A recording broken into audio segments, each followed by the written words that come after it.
Hola a todos, vamos directo al grano. Cuando pensamos en la historia, casi siempre nos topamos con estas narrativas oficiales que parecen súper pulidas e impecables, ¿verdad? Bueno, en este análisis vamos a desempacar una de esas grandes historias utilizando los textos académicos y las fuentes directas como nuestra guía.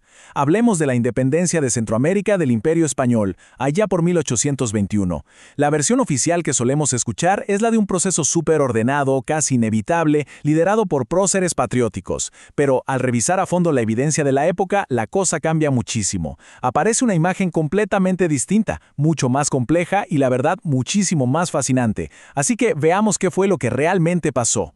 Entonces, la gran pregunta, ¿de verdad fue pacífica la transición a la independencia en 1821? La respuesta corta es no, para nada.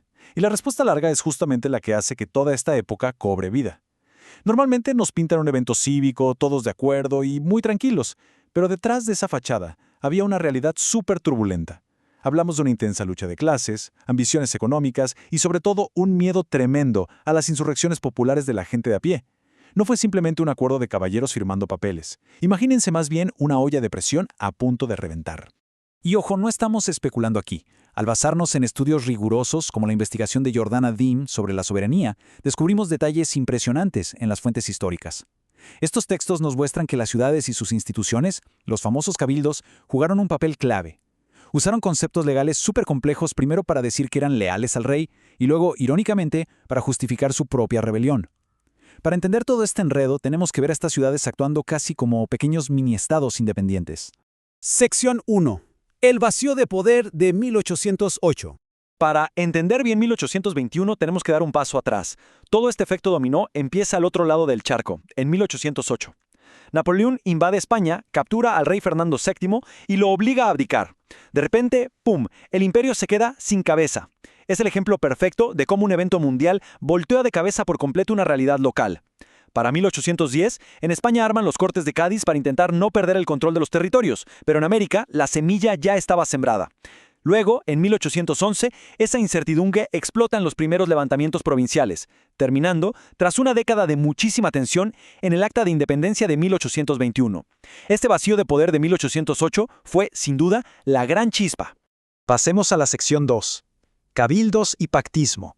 Al no haber rey, surgió de inmediato una pregunta gigante. ¿Quién manda ahora?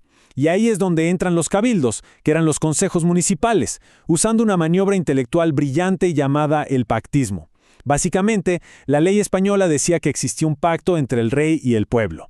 Si el rey les aparecía, lo que llamaban vacatio regis, el poder no se esfumaba, regresaba directamente a los pueblos. Entonces, las élites locales en Centroamérica dijeron, bueno, si no hay rey, nosotros como representantes asumimos el mando. Fue una jugada silenciosa, pero súper efectiva para agarrar el control sin tener que declarar una guerra abierta. Pero, como se imaginarán, esto causó problemas de inmediato y dejó al descubierto una brecha económica inmensa. De un lado teníamos a las élites criollas de la capital, en la actual ciudad de Guatemala, con familias poderosísimas como el clan Aycinena. Ellos controlaban absolutamente todo el comercio, los créditos y hacían fortuna hasta con el contrabando de los británicos. Del otro lado estaban los cabildos de las provincias, en lugares como El Salvador, Honduras o Nicaragua.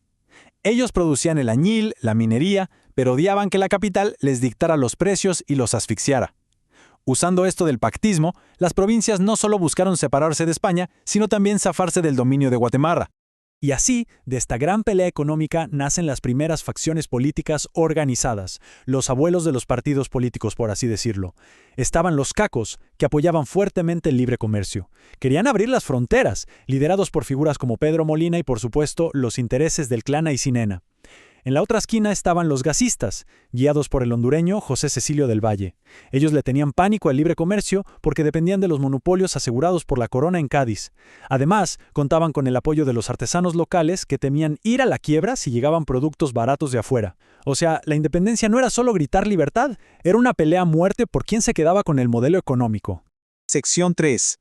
Levantamientos y rebeliones.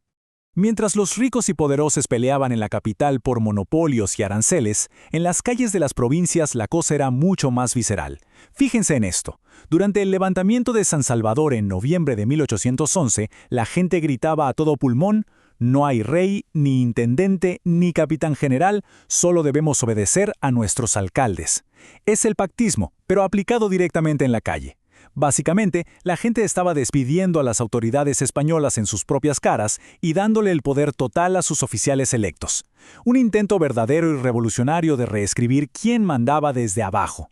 Y un detalle crucial, a esta gente en las calles no la movían las grandes teorías ilustradas sobre la república ideal, los movían las necesidades humanas más urgentes, las exigencias de las poblaciones indígenas y mestizas, que fueron el verdadero motor de estas revueltas en León, Masaya, Metapán y San Salvador, eran de pura supervivencia material.